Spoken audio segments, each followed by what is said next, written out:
Well, welcome to GLBC Connections. We're thankful that you have joined us today in the book of James, chapter 2, and I'll be looking at verses 14 through 19. Pastor John will do a follow-up to this and talk more about faith and deeds with the two examples of Abraham and Rahab. But for now, we'll get it rolling in verses 14 through 19. James really calls us to a faith that is full of integrity, that is consistent with words and actions in this section. He moves us along to think about what it means to be one who says, I believe, I have faith, and how that connects with a life lived that's pleasing to Christ. Of course, he's been moving us along in the whole book, where he challenges us to be hearers of the word and doers of the word. And so this is more of that kind of language later on in chapter 2. And so this section is good for us for a couple of reasons. First,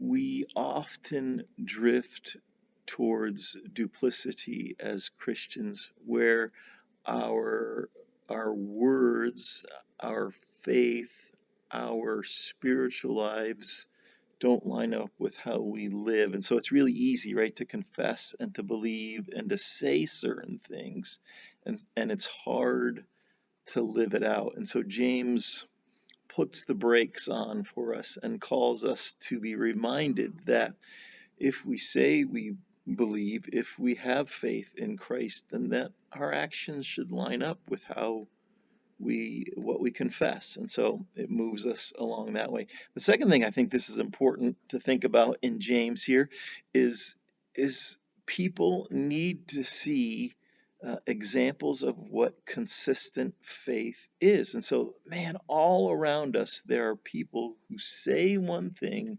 and do another, who say they believe and they live lives that are not in line with who Christ is. And so there's lots of examples of inconsistent faith.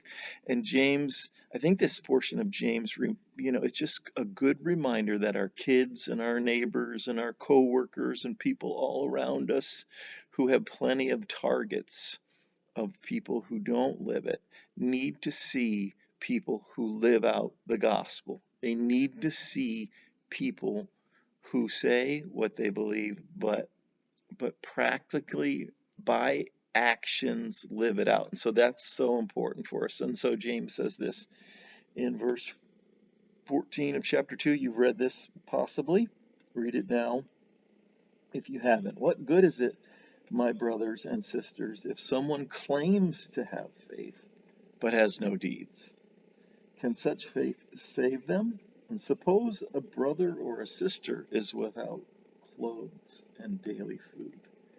If one of you says to them, go in peace, keep warm and well fed, but does nothing about their physical needs, what good is it? In the same way, faith by itself is not accompanied by action, is dead. And so if you have great doctrinal positions, but aren't one to help people in need, then this passage is for you. So if you have a lot of rules and you don't go out of your way to care for people, then this passage is for you. If you said a prayer when you're 8 years old, but you've never really lived out your faith since then in practical ways, this passage is for you. And if you believe, but you've got no life to line up with it, if it's inconsistent with what you say you believe, then this passage is for you. And very simply put, James says, if you have faith, then it should line up with the way you live. And if you say you have faith, but you don't have a life that lines up with what you say you believe in your actions, then it's no good. James zeroes in on the poor here in chapter 2 verse 14. He also does it in chapter 1 at the end, where he talks about what is pure and undefiled worship. It's caring for widows and orphans in their distress. And then here he lands on this idea that we can't just tell people to go and be happy and have peace if we don't care for their needs. And so they need clothes and daily food. And so the call here is that,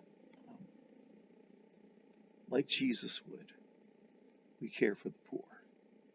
We care for those who have needs. We don't overlook it. We don't gloss over it. We don't say God bless you and then walk away. We are people who have integrity of faith. James doesn't let it rest there. James really drives it home with verses 18 and 19. He has some shock value here. He says, but someone will say, you have faith, I have deeds. Show me your faith without deeds, and I will show you my faith by my deeds. You believe that there is one God. Good. Even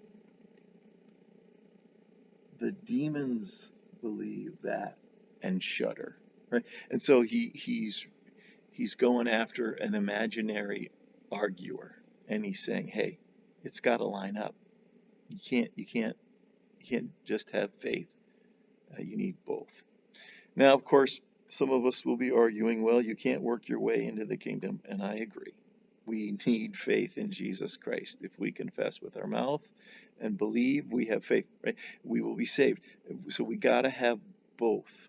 And so James moves us along to think about this. So as you go on with your day, as you reflect on who Jesus is and your faith in him, your genuine faith, I want to challenge you to think about what that looks like practically. Who are the people that you're going to love as Jesus called us to love our neighbors? Who are they going to be? How are you going to live?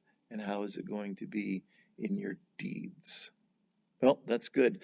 I look forward to hearing what John has to say about verses 20 through the end of the chapter, and the examples of Abraham and Rahab. They will be helpful for us as we continue to move along in lives that are full of integrity, that we believe and live it out. So, hey, thanks. God bless.